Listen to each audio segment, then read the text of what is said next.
Hey there, friends and running fans. This is Amby Burfoot, welcoming you to the latest episode of the podcast, Running State of the Sport. And this is George Hirsch, your co-host at Running State of the Sport.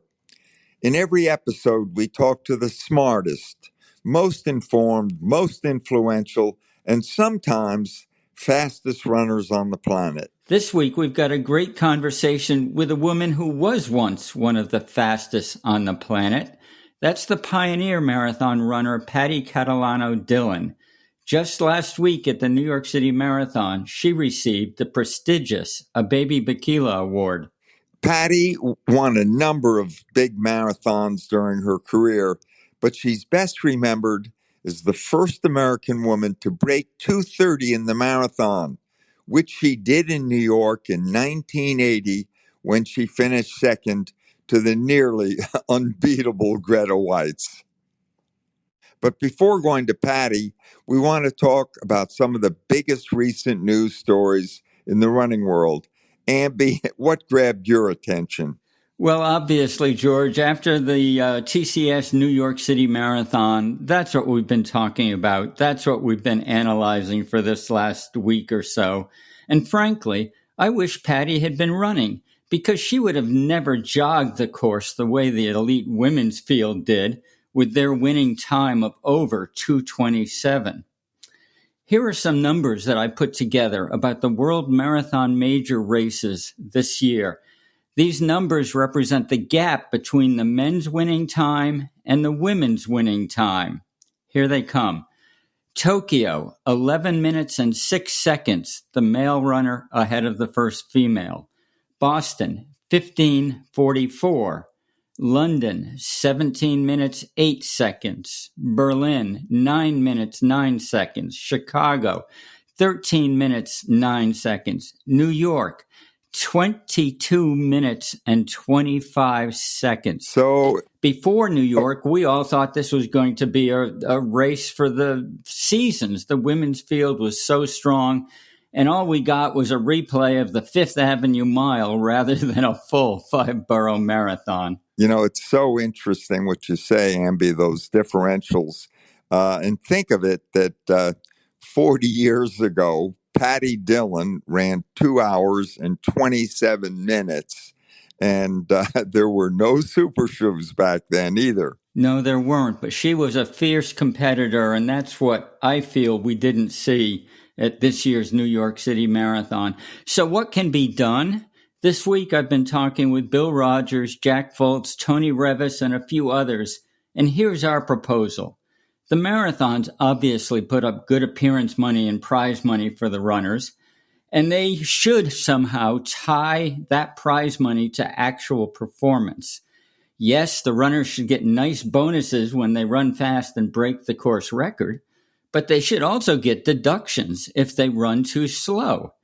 At New York City, the course record for women is 2 hours, 22 minutes, and 31 minutes. So let's tell all the top women they have to run at least 2:24 to get their stated prize monies, or otherwise they're going to get a reduction in prize monies. And to make sure they have some help in those early miles, I'll give them a pacer for the first 10K only, not for the whole race, only for 10K to get them out on a good solid pace. And then let's see them really fight it out the rest of the way. So there were so many other good things at the New York City Marathon. I was particularly struck and want to give big praise to Molly Huddle and Kellen Taylor, not just for running strong marathons as they did after recent childbirths, but for allowing the New York Times to get a really close-up, candid photo essay story of them breastfeeding their children in the days before the marathon. That's something that I think will prove really meaningful to many new mother runners. Lastly, I want to declare there was one world record at the New York City Marathon. Former hockey star Zdeno Chara, all 6 feet 9 inches of him, finished in 3 hours and 19 minutes. And I'm going to declare that a world record for runners who are 6'9" or taller. Good for Charo. And, he was just one of many heroes. I mean, there were 51,402 finishers, Amby, and that's exactly 99% of those who started the race, which I find, really astonishing. And the New York Roadrunners and the city of New York put on another just, fantastic marathon. And the runners honored them by running strong from Staten Island to Central Park. So it was a great race, but much more than that, what I've been left with these last days since the marathon is at a time of such division and turmoil in the world, it was a victory for humanity itself. There were 148 nations represented out there. And, you just felt that people connected. The camaraderie was extraordinary. And as it went through all the communities of New York and the city came together, you know, Amby, to me, it was magical. Nothing short of that. And for you and for me, we keep coming to the New York City Marathon. For us, it's always been this extraordinary reunion. We talk about all the nations represented. Well, you and I had a traditional Saturday night dinner before the marathon with friends and old champions. And, we did it again this year. And there was Herman Silva from Mexico and Johnny Poli from Italy. Rob Di Castella, former world champion, came from Australia. He's coaching a group of Aborigine runners.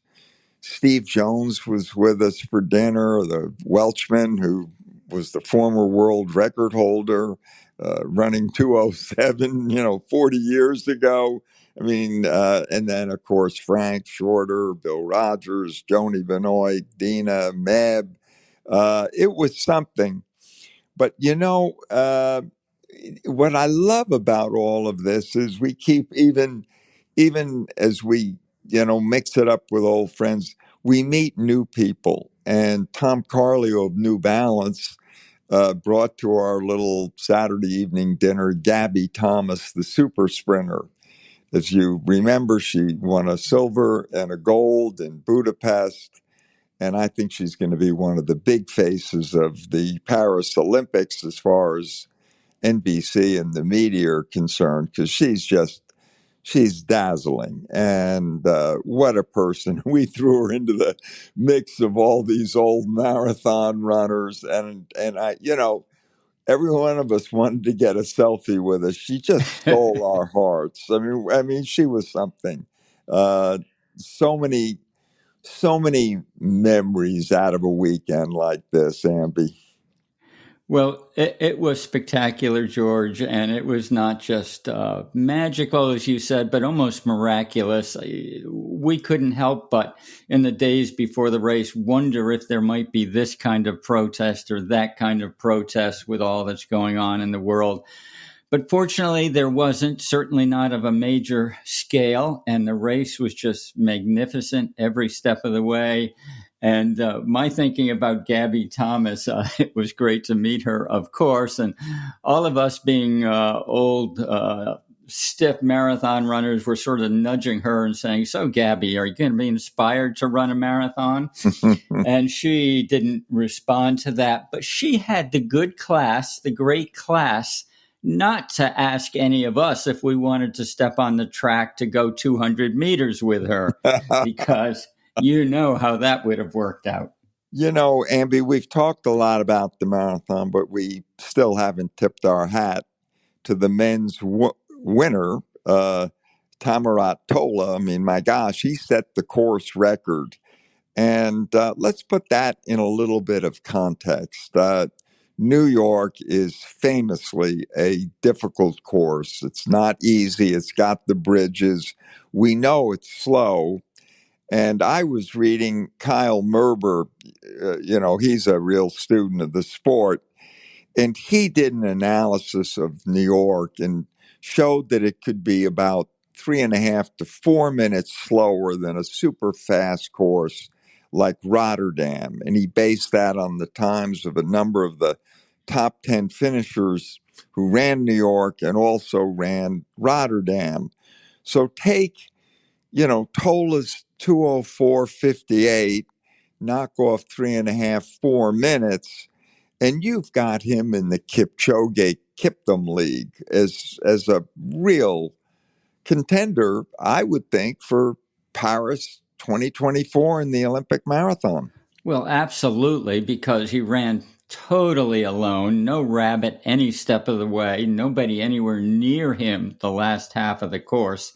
And a lot of people's eyes were wide open at that performance. And certainly he's on the medal list for the Paris Olympics next summer. And that's the biggest running news that we've seen recently. From George Hirsch and Amby Burfoot at Running, State of the Sport. This podcast is brought to you by MarathonHandbook.com and RunLongRunHealthy.com.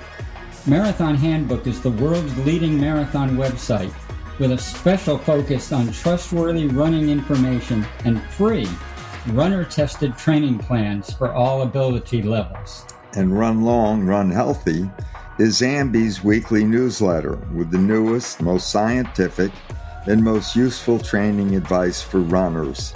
He spends hours searching the internet so you can review the best new content in just minutes.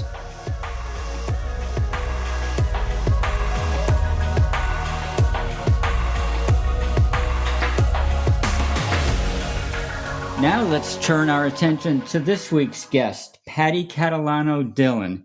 Patti was a major global force in women's marathon running during the important late 1970s.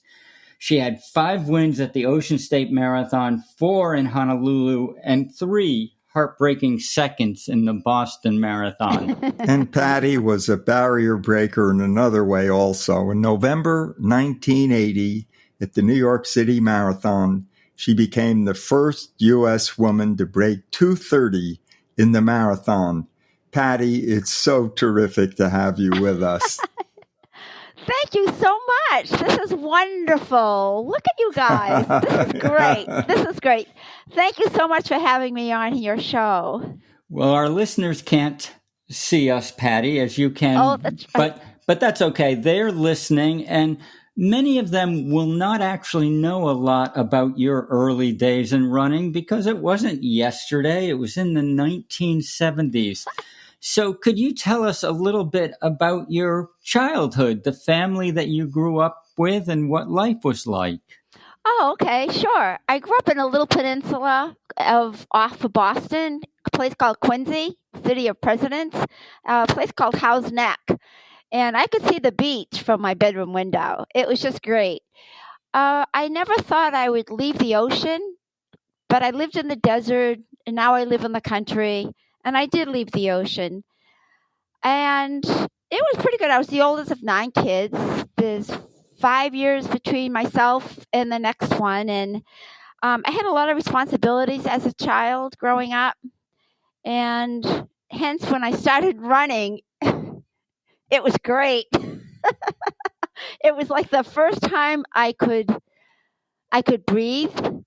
But prior to that, I enjoyed running because it reminded me of playtime. When I first started, I really wanted to, fix myself. I was overweight, I was unhappy, and I wanted to take care of it. And running turned out to be the thing. So, Patti, you started on that, and your life has been one of ups and downs, to say the least. It's been a extraordinary narrative, one that really could be a Hollywood script. And at some point, I want to get into that because I understand there's one on the drawing boards based on your life right now. So maybe we should just touch on that immediately because you really have some story. Oh, thank you. My career was all over. It was done. And I get asked to do speaking engagements here and there. I was asked to do speak at a Native American camp for coaches, counselors, and sure, I went, and they had a lot of speakers there, a lot of speakers. It's over a 2-day show, 2-day thing, and I went and I saw the people. I didn't listen to anybody.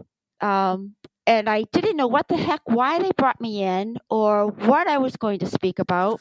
And there were some teenagers in the audience. So I spoke to about 100, 150 people. And I had no idea what I was going to talk about. And when I brought my daughter with me, I love traveling with her, and I asked her, Raven, what do you think I should talk about? What should I say? And she goes, Mom, you'll figure it out. When you get up there, you'll know. And I was like, okay. So it was my turn to speak.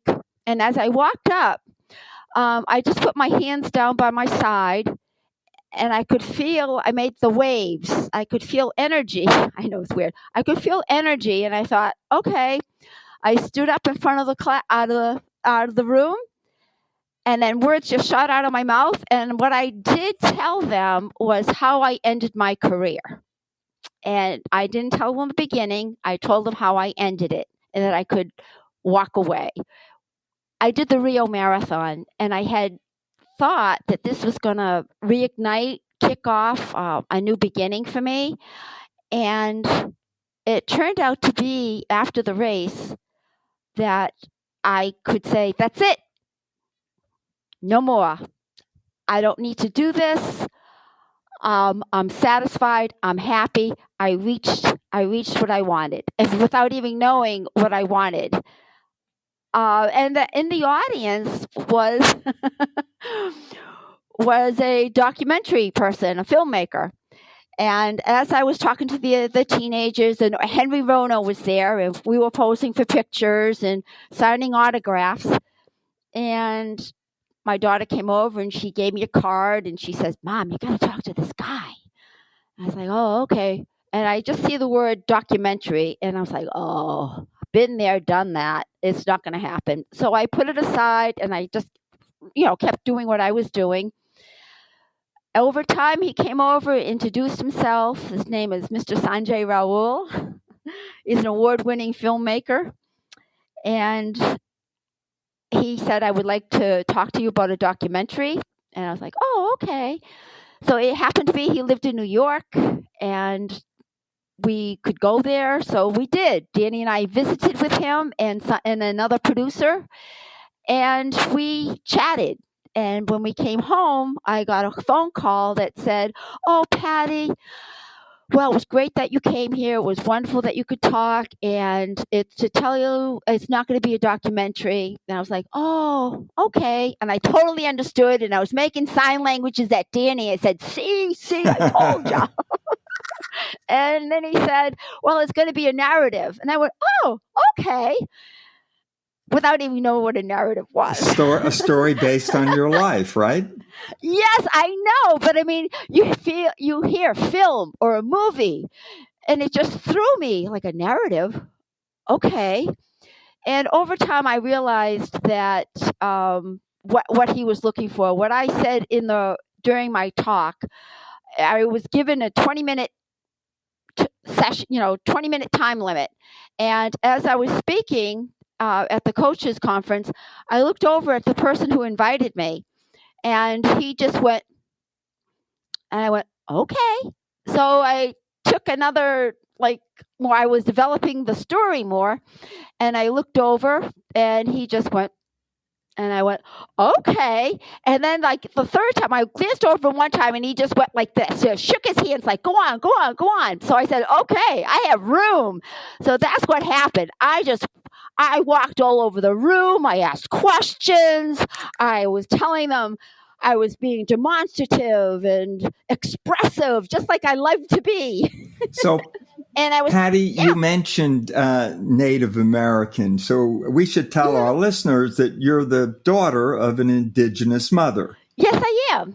Yeah, and I think that's important that they know it. And also, they should know more as to why a Hollywood filmmaker wants to base a story on your life. There's an awful lot in there, it seems to me. There's depression, and you had eating disorders, and you were homeless for a period of time. If I'm not mistaken, you lived in your car for months. Tell us. I mean, this is an unbelievable story of resilience, your story. Oh, thank you. Well, I always landed on my feet for some reason. I just made do with what I had. And it helped define, hone what I wanted and how to get there. And I had partnered up with people that wasn't a good fit. And once you partner up and it's like solid, I had met people that I said, okay, no more. I've had enough. I want to go. No, that's it. They just didn't want to shake no. So it was really harder to get out of it than it was to get into it. And that led to things. Why? Because when I told the story that I really wasn't looking to be a racer or a competitor. I was chasing a feeling. I wanted to be fulfilled, and I could breathe, and running hit the button for me. And it happened my very first run, George. I did an hour in the cemetery. I'd still be running. I tell the story. I'd still be running if the cop didn't stop me. I'm running in the Quincy cemetery, and I'm going around, and I have sweatshirts on, a neoprene belt, sweatpants. I have my most comfortable pair of shoes on. At that time was Earthshoes knockoffs by Tom McCann. It was great. They had wide toe box and dropped heel. It was great. And they said, I could burn 3,500 calories that make a pound, and I could burn 700 calories in an hour. So I thought, oh, okay, I'll do an hour. Unfortunately, a cop car stopped me in the cemetery. He pulled up beside me, and I'm way out in my head somewhere. It was just wonderful. And he looked at me, and he sized me up. He says, what are you doing? And I looked at him, and I went, oh, I'm jogging. And he just looked at me again, had his hands on the steering wheel, and he gave me the chin. He said, all right, go ahead. But the spell was broken. So, I went back to the Y. I go through the desk, and people are just looking at me, and I'm like, but I feel good. I crossed the desk, and they just, I could see the person working the desk just look at me. I go into the locker room. I push one door after the other, and I'm the only one in there. And I start peeling off my sweatshirts, and I'm getting ready to go in the shower. And as I go towards the showers, I can see my face in a mirror. And I look, and it's like, oh my goodness, no wonder people are looking at me. I'm all white. I had red circles, red rings around my eyes with black circles. And I thought, how could I look so bad and feel so good? Well, Patti, you not only felt so good, but in a remarkably short period of time from then, in fact, later that fall, you ran your first marathon at Ocean State. And we got a lot of your career to cover quickly here. Okay. But tell us what the first marathon was like. How in the heck did you do that? And then we'll ask you about some of the subsequent races. Okay. Well, I wasn't going to do the marathon. I never even heard of a marathon or Boston. And a group of guys that I happened to bump into after a few runs that I did they had just finished running Boston. And I was kind of following behind because we started at the same time. And over time, a few days, I can hear their conversations, and they more or less acknowledged me by just giving me a look, no verbal things, just by giving me a look. And I heard one person say that how remarkable this marathon was, this Boston Marathon. And I was so taken with their camaraderie and their words and how enthused they were about this event. And I said, I blurted out, which I do at times. I just blurted out and I said, I'm going to do that. And he said, what? I said, the marathon, Boston. And he said, well, and he looks over at me and he says, you have to qualify for it. And I said, I'm thinking, no, I gotta run a marathon to prove that I can run a marathon. And I thought that was ridiculous. And he said, yeah, we're all going to this place in Rhode Island. I looked at him and I sized him up and I thought, if he can do it, I can do it. And that's what started it. Without even knowing, I asked how far it was. And he said it was 26.2 miles. And I thought, oh no, I did it again. I'm chewing off more than I can chew. I bit it off. Oh. So what happened was I listened to them. And it was the year that was 76. It was the race of the hoses. And how hurt they were and what they went through. And I thought, I was a worker bee. I could work. And I thought, that's all I can do. I'll just do it. So I knew in my heart that when I started feeling that pain, whatever they were talking about, I was going to just work harder. That's all I knew. And I really thought I was going to die of a heart attack. I thought it was crazy. And I really did. The longest run I did one 16-miler, and then I took about a week off because I thought I was going to have a heart attack.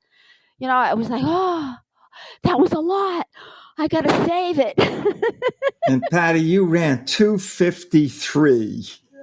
Yes, I did. Such limited training.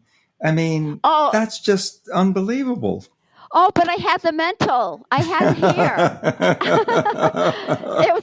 George, I knew it was going to be hard. And just listening to other people, the guys talk, and I had brought myself to the point, that 16-miler that I did, and I did 2 10-milers. And I just felt that I could do it. However, I didn't know it was going to be 2:53. During that conversation the first time, the guy said to me, okay, he says, well, you don't have to worry about running 3 hours because you can do 3:30. And I looked at him. I was like, oh, my gosh. So that's when I thought, if he could do it, I could do it. So I knew I wanted to break 3 hours. I knew that. But I had no idea, what kind of effort, what kind of anything it was going to take. And that 2:53 obviously qualified you for Boston, Patti. But it still took you a couple more years to get there for injury reasons or whatever. But by the time you did go to Boston, you were a 2:41 marathoner from other races. How did you come so far so quickly in the marathon? Oh, and that's were a good question. you getting coached? Let me add that question too. I started getting coached in the end of 79. Around 79, after the Tufts 10 and after Newport in 79, I started getting coached then. And what happened was it just kind of cleaned up what I was doing, and it really didn't fit me well because I kind of like just running and then take a day off. Run. I took the winters off. It was too cold and snowy to run, so I took them off. How much were you running back then? For the first marathon, I did 40 miles, which was a lot. Yeah. That's a lot. That's a lot of mileage. It was, but it took you a lot more to get where you wanted to be eventually. Yes, it did. Fortunately, through the coaching, I met Squires who believed in, like Lilliard, distance, and that just fit me to a T. Because if I could slow it down, he said I run too fast. If I could slow it down and run longer time, I would improve. So I was like, okay. And so it was very cautious in the beginning because I really thought I was going to die. No, that's very valid. I really thought I was going to die. But what I did, I got hurt. I had my hip hurt, the bone in front of my hip, the psoas hurt.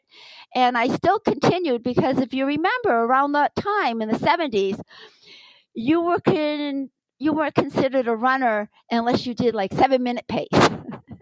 Or you broke like 3 hours in the marathon, or you did like 2:45, or you did, like 100 miles a week. And it was like all this information coming.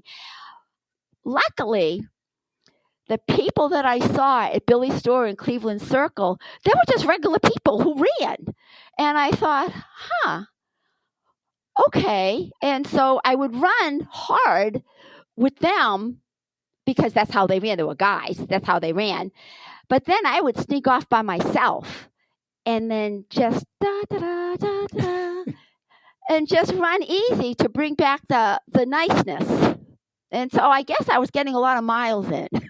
You guess? I'm pretty sure you were. I did. When we started counting, I signed a contract. And when we started counting the miles, we kind of fudged a little bit, but we put down 130. It was a little bit more than that. So, Patti, you got to Boston finally after injuries, 79. And let's face it, you got second place for 3 years in a row. I know. Behind Joni Benoit, Jackie Garreau, and Allison Rowe. And what did that feel like? I mean, second place in Boston is spectacular, but on the other hand, you were there for the win. How did you process all that? Okay, well, the first year I wasn't there for the win. Steve Harris, a reporter for the Herald, he had how they do it, like to win and all that. And he had picked me, and I saw it and I panicked and I said, "No, I'm just running it." And I had a hurt foot. I had a neuroma on my right foot, and I had a cortisone shot the Friday before the race. And I didn't have any pain until around 16 miles. And I was leading. It was great. And I, was just, running along. And I think Joni passed me around the Brayburn Golf Club. The club there. And that was it. I mean, I had nothing. And then you were up behind me, George. You and I think her name was Sue Crenn. I ran with Sue Crenn. We ran 2:38, and you ran 2:38 in less seconds. But, yes. Sue and I ran the first 16 with Joni. And then she had business to take care of. So off she went. Yeah. Yeah. So, there was, and you came up to me at the finish and the shoot. I said something. He said, "Oh, we finished right behind you." And I looked at you. I said, "Well, you just should have passed or something." I had nothing left, nothing. And then with Jackie. Oh, and then I went right home afterwards. I was disappointed that the beef stew was Dinty Moore. Yeah. Yes, I remember that. They're not around any longer, I don't think. I know. But I like beef stew with barley, and I was just so disappointed. So I just went home. And then when Jackie happened, I didn't know she was there.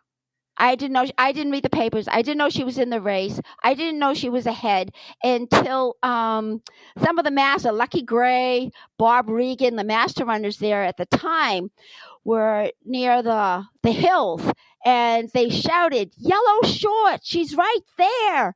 And I went, "What? There's a girl?" And I went searching for these yellow shorts. And by the time I saw her and try to close the gap, it was done. And then to finish and see her, and I said, "Hey, congratulations, you won." And she didn't speak English, and her partner turned around and said, "No." And I was like, "What? Who beat you?" And they pointed, and it was Billy sitting up there with Rosie Ruiz. What a story. Of course. What a story. Oh, that was terrible. So, we went through that. Did you feel like you knew almost immediately that Rosie was not the real thing? Oh, absolutely. I didn't see her. Well, I didn't see Jackie either. Oh, but she was a little on the fleshy side. She was. And she didn't have the look in her eye. There's a look. She didn't have it. And then to see Billy's face while he was sitting next to her, you're like, ooh. Just like, oh, I know that face. And then so I just said, no. And then, we became quite good friends, and we raced each other. You and Jackie, not you and Rosie. Yeah. No. I'm sorry. Yes, to clear that up. Yes, Jackie and I, we became quite close. It was and really then good. Third again to Allison Rowe. And what? Tell us, Allison Rowe. You got kicked by a police horse, right? Okay, this is the race that right after I crossed the line with Jackie and Rosie, I just said, to myself, enough. I'm doing it. I just turned around and I said, training starts now. And so I thought I had a whole year. Jackie's people, her entourage that she had, were putting on a marathon in Montreal. But that's a different, that's a story. But coming to Boston in 81, I was prepared. I set a world record, 1:44.42 for 30K in Japan. I brought my weights with me. I was doing my leg workouts. I trained through everything. I was eating well. I had a nutritionist. Jacques Semple was my massage therapist. Can't beat that. No, I know. He took care of Bobby Orr. Are you kidding me? He kicked Bobby Orr out because I got my girl coming. That's great.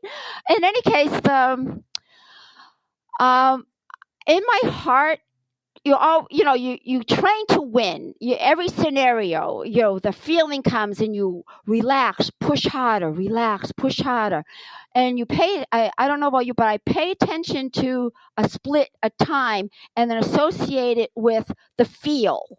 How does this feel? The energy level. How long can I hold it?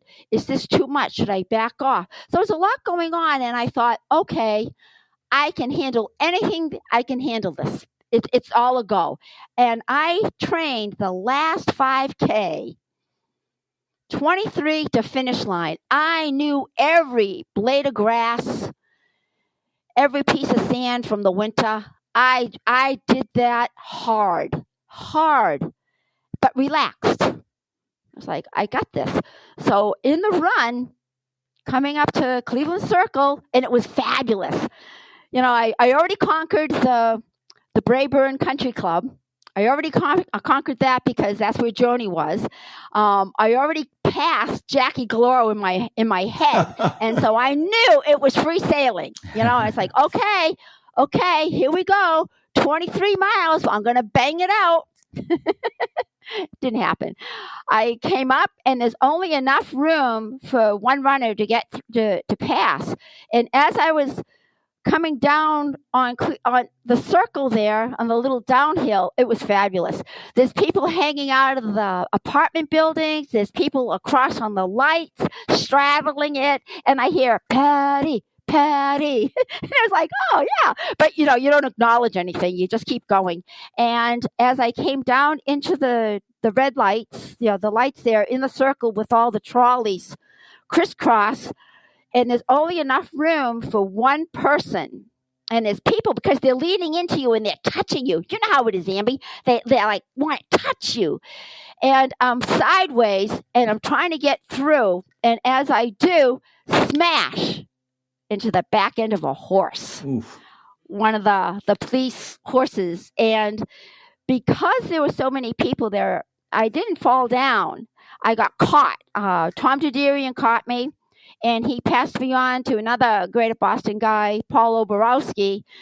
He passed me, but I didn't have breath. There was no breath. I couldn't breathe. And I don't know whether I shouted or in my mind or a voice, Allison passed me. And I just remember, no. So I don't know whether I shouted or it was just in my head. And I could see myself in mid-form, and I'm trying to inhale or exhale. I couldn't breathe. And when I could, I thought, close the gap. And I closed the gap a little bit, but I got a PR. 2:27. 2:27. I know. So I was very happy. With that because you never know what's going to happen in the race. You know, a stitch could come.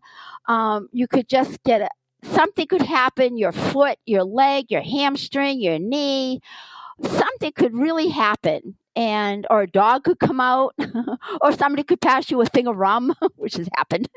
So you just don't know what's going to happen to you. And then to have the smashed horse and to have the wherewithal to do it, to run and to continue and get a PR, I was pretty happy. You were happy. Well, good for yeah. Good I was for happy. you.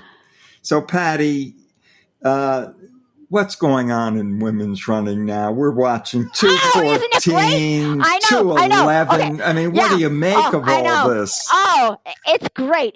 When I saw the 2:11:34, I had people texting me and FN 2:11. I was like, oh my gosh, who did this? Who's running? Like, I thought maybe it was a native kid or it was somebody that we knew. And then they said, no, a woman. I went, what?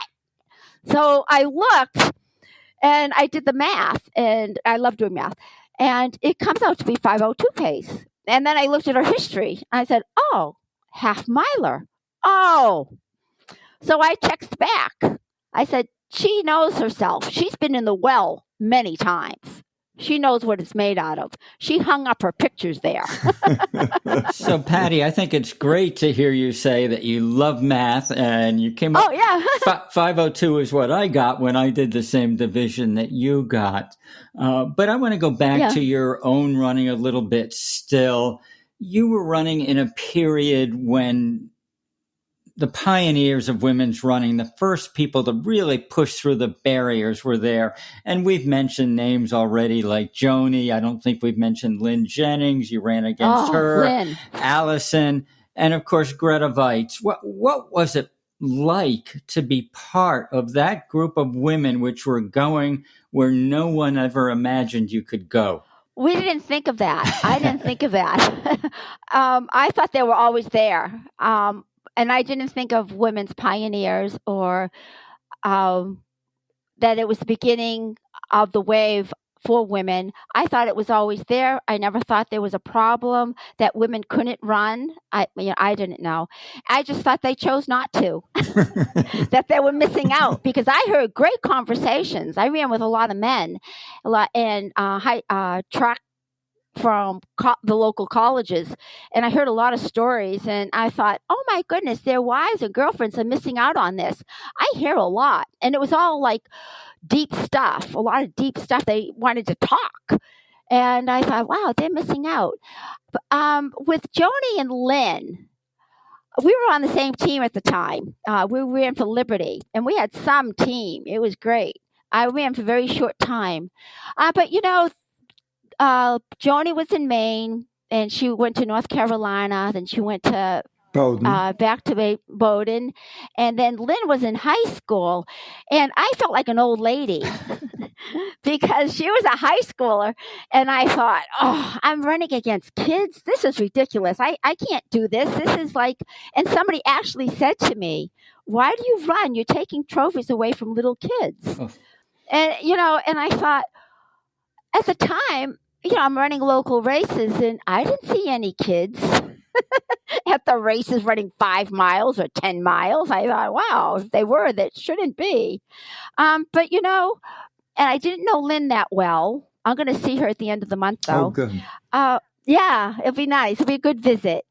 None of us were really close. It was not until after it's all said and done. So Patti, let me ask you then, we all know that everything in the late 70s and 80s was building towards 1984, the first marathon trials for women, and then, of course, the Olympics. Where were you at that point? Did you run in the trials, and what was your fitness? What was it like for you? I had my foot operated on. I ruptured my plantar fascia. And at the time, because I was so new and running injuries, people were running through a lot of injuries. And of course I did. You just got to keep it going. You got to be tough. Take time off.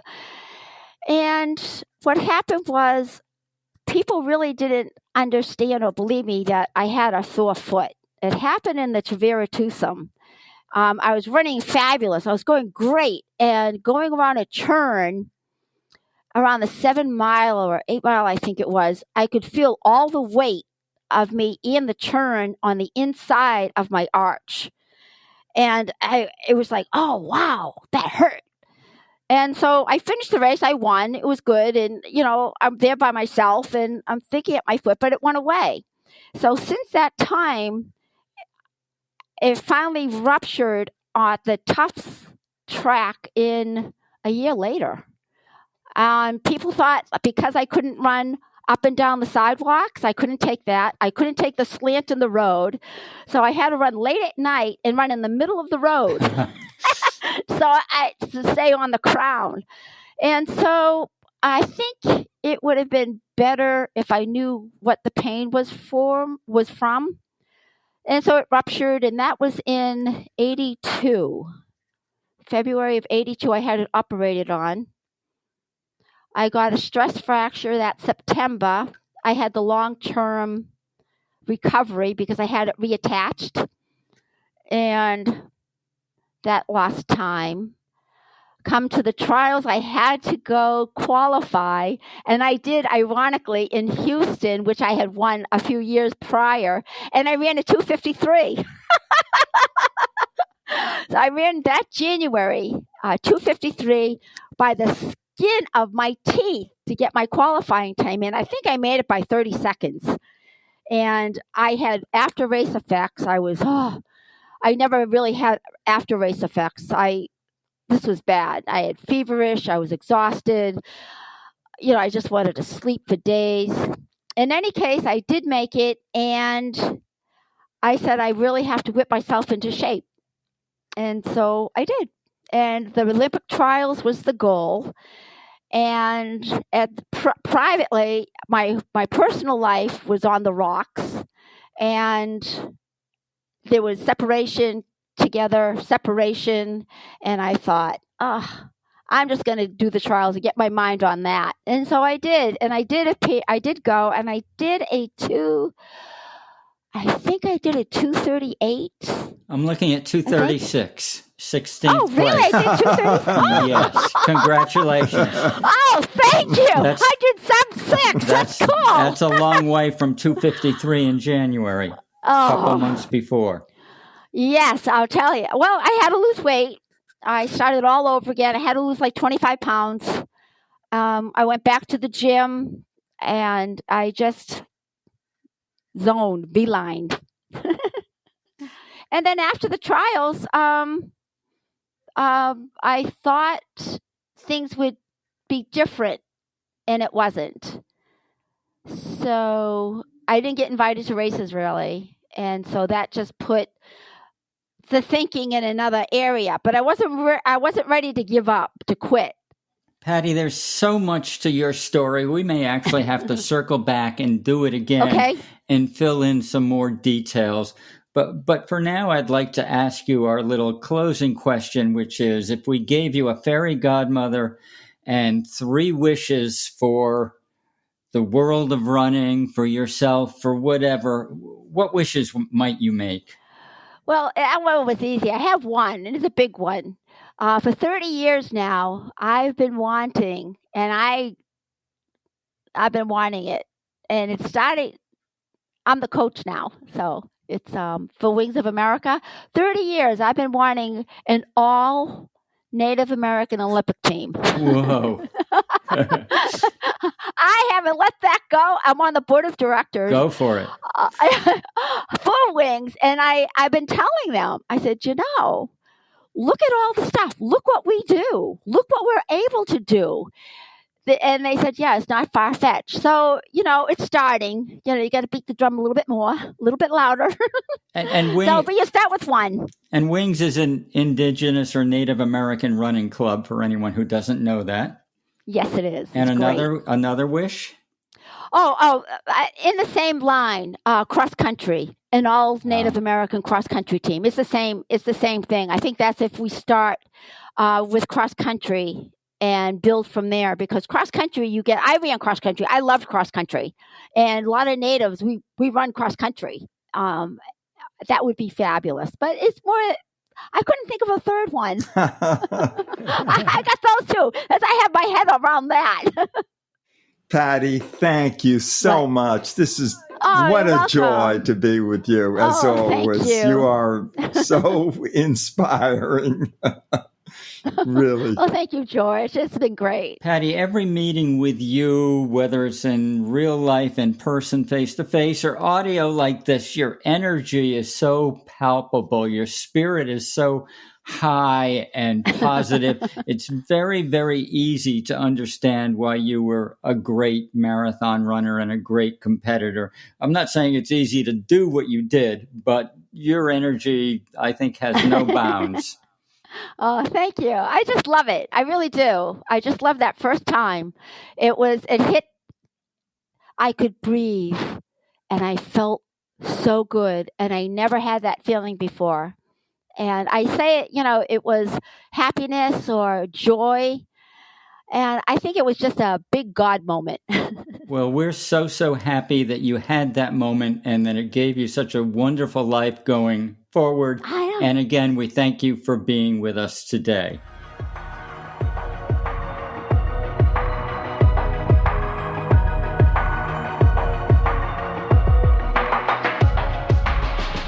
That was a great conversation with Patti, George. Was there anything in her remarks that particularly impressed you? First of all, Amby, her effervescence for living life to the fullest. And you and I know she's not had an easy life, and she's been through so much along the way. And yet she just seems to be so incredibly resilient. But what really I loved was when she talked about how when she was overweight, she knew nothing about running. She went out to run, having read the Ken Cooper aerobics book that got inspired her. And she was wearing Earthshoes, hard to imagine. And she did loops around the cemetery. This is her first run. And as she was running, a policeman even stopped her as though, what are you up to, lady? And she kept going.